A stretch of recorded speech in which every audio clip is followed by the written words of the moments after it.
Also the time that we saw an explosion of free spirituality, because until then, if you wanted to gain a lot of deep spiritual initiation knowledge and practices, you would essentially have to join one particular organization for the rest of your life. You'd be committed to them. They would give you little bits and pieces as you went along year after year, leading you to whatever their particular goal was. But at that time, 1899 going to the 1900s, we had an explosion of free spirituality where previously hidden information from many traditions began to become public. And so in the last 120 odd years, we've had an amazing release of previous hidden information. One example I'll often cite for this, like in addition to the previously hidden Tibetan information, one of the most advanced internal alchemy systems in the world to activate and develop your internal energy and your spiritual structuring is within the Chinese tradition with the Taoist. So the Taoist advanced internal alchemy knowledge was completely hidden until the 1980s. I remember back in the early 1980s, there was one person who would teach you some of the advanced Taoist alchemical formulas in Southern California, but they demanded to be paid in $10,000 in gold to show you one of these formulas. And now you can buy books for $16.95 that explain those formulas to you. So this is another part of that end of the Kali Yuga. We're having a massive release of information from many different traditions.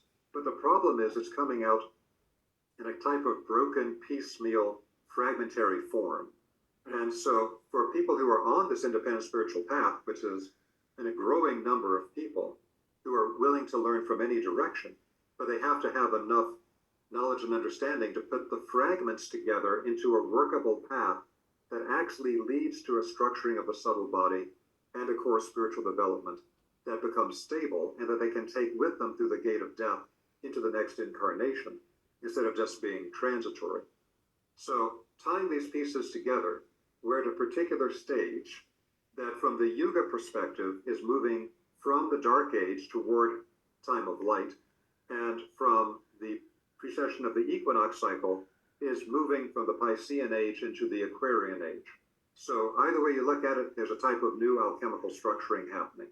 And again, when we look for the signs of this in external culture, we can see this release from all these different sectors of what was previously very hidden and very advanced information. But often the information is distorted or fragmented. So the challenge today for people on the independent spiritual path is to have enough contextual understanding to put the pieces together to make a workable system that works for them and whatever their particular goal is. And that's really why I created the Vesica Institute. It was to give people in a free manner that you don't have to join a particular organization for the rest of your life or have anyone else in control of you, to be able to make accessible information and practices in a more coherent context so people can make informed choices, because we have very limited time and energy, and we have to make informed choices about what spiritual practices am I going to do, what spiritual information do I need to study, so that we can create a pathway that actually leads us to our goal. And this the explosion of information is right in line with the explosion of technology. I mean, once the internet was brought into existence, the information world, the information age became apparent. And now these conversations, which in the 1980s would have been in a back room somewhere, in the back of a bookstore somewhere, maybe, if you're lucky, in an aisle, is now being heard by millions of people. And that spawns little drops, like the I don't know if it's Buddhist or Taoist, where you drop the stone in the lake and the ripples are happening. This conversation is dropping millions of stones in millions of lakes where they could go off and buy a book or buy a course or look for other information, where it's not just limited to your neighborhood as it used to be, and the church that was in your neighborhood, essentially, correct? Absolutely. So that's definitely what we're seeing right now, is that millions upon millions of people are voting with their feet that they're not going to have an external guru that they give their power away to, that they're going to learn from multiple sources and put together a path that works for them. And so, again, this is a blessing and a curse. It gives us tremendous freedom, but it also accentuates our responsibility. If you join, and there's so many systems in the world where you could join and you'd have a guru and they tell you what to do every step of the way, and that's pretty much guaranteed to take you to a particular place. It won't guarantee how far you go, but at least it has a pathway you can follow and somebody to tell you, okay, now do this, now do that. But if we don't have that, it puts a tremendous responsibility onto us to be able to understand contextually how all of these fragments fit together into a larger context. And so context and discernment is something that we have to focus on and we have to develop as individuals on the path of independent spiritual initiation.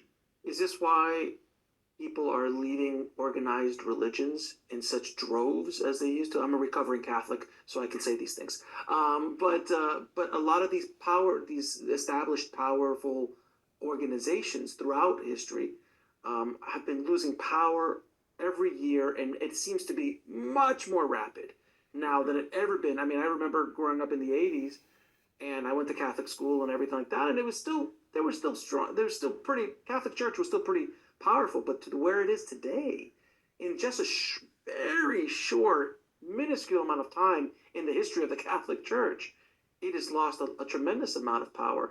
And again, and I always say this as a side note, there are people who need to go down that road, and it brings them joy and it brings them understanding. And I wouldn't be where I am today unless I would have been introduced to Catholicism and the ideas of a higher power, of a God, of angels, of spirits, and these kind of things. But I use that information to find my own path. But it was an introduction. Without that introduction, I don't know where I would have been today. So it does have a purpose, but it doesn't have the same purpose as it did 100 years ago or 200 years ago. Would you agree?